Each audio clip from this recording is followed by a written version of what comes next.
السلام علیکم ناظرین، آج کی ویڈیو میں ہم آپ کو بتائیں گے جنات انسانوں پر کیسے اور کیوں قابض ہوتے ہیں۔ اللہ تعالیٰ نے اس کائنات میں کئی عالم تخلیق کیے ہیں۔ اس کرۂ ارض پر دو ایسی مخلوقات ہیں جن کی ہدایت کے لیے اللہ تعالیٰ نے 1,24,000 انبیاء کرام اور رسول بھیجے۔ ان کے لیے اللہ تعالیٰ نے سزا و جزا کا تصور پیش کیا، یعنی یوم آخرت۔ اللہ تعالیٰ کی یہ دو مخلوقات انسان اور جن ہیں۔ جنات کی دنیا اسرار کے پردے میں چھپی رہتی ہے۔ جنات انسانوں کی نظروں سے پوشیدہ کر دیے گئے ہیں۔ زمین پر انسان کو اتارنے سے قبل اللہ تعالیٰ نے فرشتوں کے ذریعے جنات کو مختلف جزائر اور ویران جگہوں پر تقرر کیا تھا۔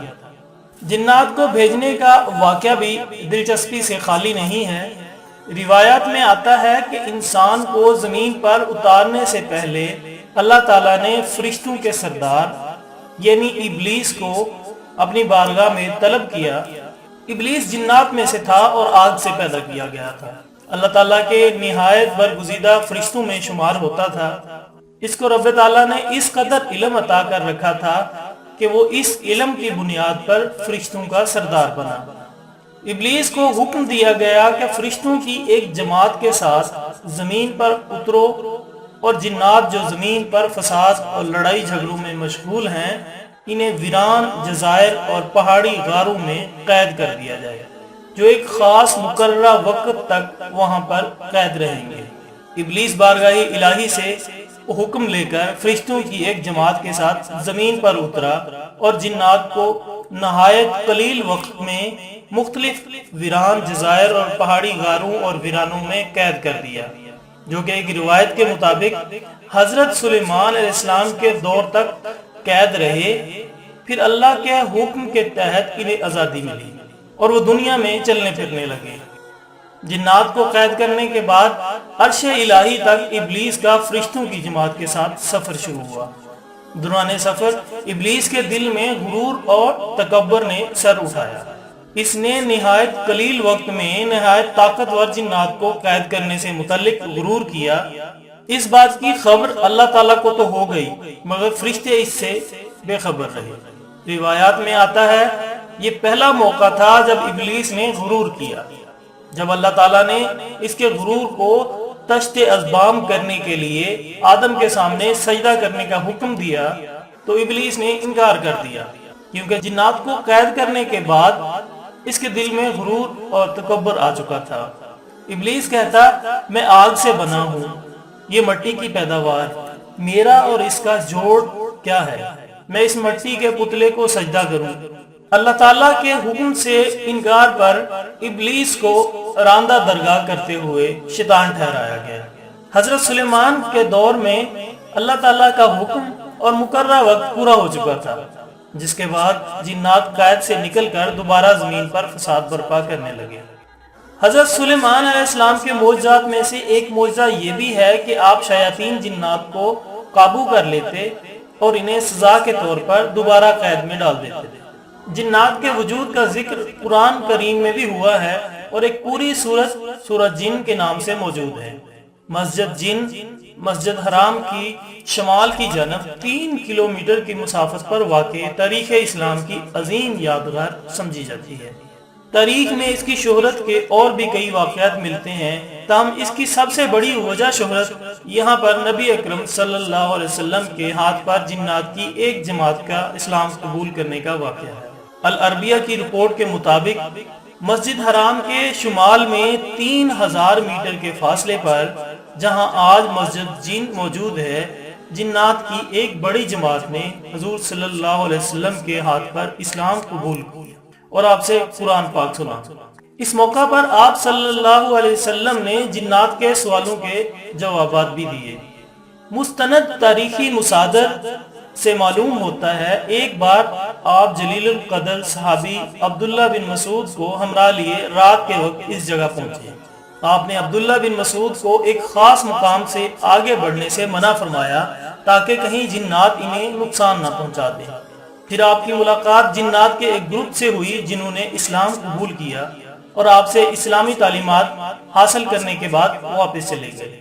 قرآن کریم کی سورۃ جن وہیں اور اسی واقعے کے تناظر میں نازل ہوئی۔ بعد ازاں اسی مناسبت سے وہاں ایک وسیع و عریض مسجد کی تعمیر کی گئی جسے مسجد جن کا نام دیا گیا ہے۔ وقت گزرنے کے ساتھ ساتھ مسجد کی تعمیر و مرمت کے دوران اس کے ڈیزائن بدلتے رہے، مگر اس کے قیام کا واقعہ آج تک مسلمانوں کے دلوں میں زندہ ہے۔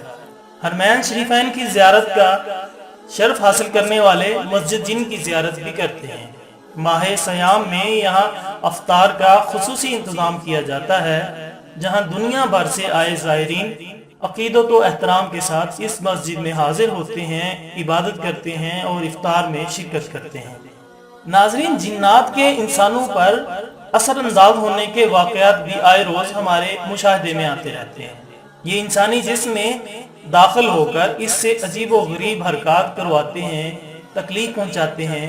اس کے پیچھے چند عوامل کار فرما ہوتے ہیں۔ جنات کیسے انسانی جسم پر حاوی ہوتے ہیں، یہ ایک سوال ہے جو عام آدمی نہیں جانتا۔ ابن تیمیہ کے مطابق انسان جب نیکی سے غافل ہو کر برائی کی جانب راغب ہوتا ہے تو بد اثرات سے متاثر ہونے کا خطرہ بھی بڑھ جاتا ہے۔ ہوس پرستی اور فحاشی کی حالت میں بھی برائی انسان پر غالب آ جاتی ہے اور ایسے میں جنات جسم میں داخل ہو جاتے ہیں۔ جن بھی کئی معاملات میں انسانوں کی طرح ہوتے ہیں، وہ پسند ناپسند اور اچھائی یا برائی جیسے جذبات بھی رکھتے ہیں۔ یہ عین ممکن ہے کہ وہ محض آپ کے چہرے کو ناپسند کرتے ہوں اور آپ کے جسم پر قبضہ کر لیں۔ دوسری جانب جنات کو انسان سے محبت بھی ہو سکتی ہے، وہ کسی کو برہنہ دیکھ کر بھی اس پر فریفتہ ہو سکتے ہیں، اس کے جسم پر قابض ہو سکتے ہیں۔ یہ معاملہ خواتین کے ساتھ زیادہ پیش آتا ہے، کیونکہ جن انسانوں کی نظروں سے پوشیدہ ہوتے ہیں، اس لیے بعض اوقات ہم انجانے میں انہیں نقصان پہنچا بیٹھتے ہیں۔ مثال کے طور پر آپ کہیں گرم پانی انڈیلتے ہیں یا کسی درخت کی اوٹ میں بیٹھ کر رفع حاجت کرتے ہیں، مگر نہیں جانتے کہ یہاں پر جنات کا بسیرا ہے اور آپ کے اس عمل سے وہ ناراض ہو سکتے ہیں اور بدلہ لینے کے لیے آپ کے جسم میں داخل ہو سکتے ہیں۔ بہت زیادہ خوف کی حالت یا ایسے معاملات جن سے دور رہنا چاہیے اور آپ اس کی ٹو میں ہوتے ہیں تو تب بھی جنات آپ پر غالب آ سکتے ہیں۔ جنات جسم کے کس حصے سے داخل ہو کر انسان پر قبضہ جماتے ہیں، اس کے حوالے سے مختلف آراء پائی جاتی ہیں۔ تاہم قرین از قیاس یہ ہے کہ انسان کی موت کے وقت روح انسانی ناخنوں، ناک، آنکھ اور منہ سے نکلتی ہے اور یہی جگہ ایسی ہوتی ہے جہاں سے جنات انسانی جسم میں داخل ہو کر قبضہ جماتے ہیں۔ اللہ تعالیٰ نے انسان کو شر سے بچنے کے لیے کئی طریقے بتائے ہیں، جن میں حضور اکرم صلی اللہ علیہ وسلم کے ذریعے تعلیم بھی دی گئی اور کئی ایسی مسنون دعائیں اور وظائف موجود ہیں جن سے جنات کا توڑ کیا جا سکتا ہے۔ ناظرین، امید کرتے ہیں کہ آپ کو ہماری آج کی ویڈیو پسند آئی ہوگی۔ اپنا دوستوں، رشتہ داروں کا اور سب کا بہت خیال رکھیے گا۔ اللہ حافظ۔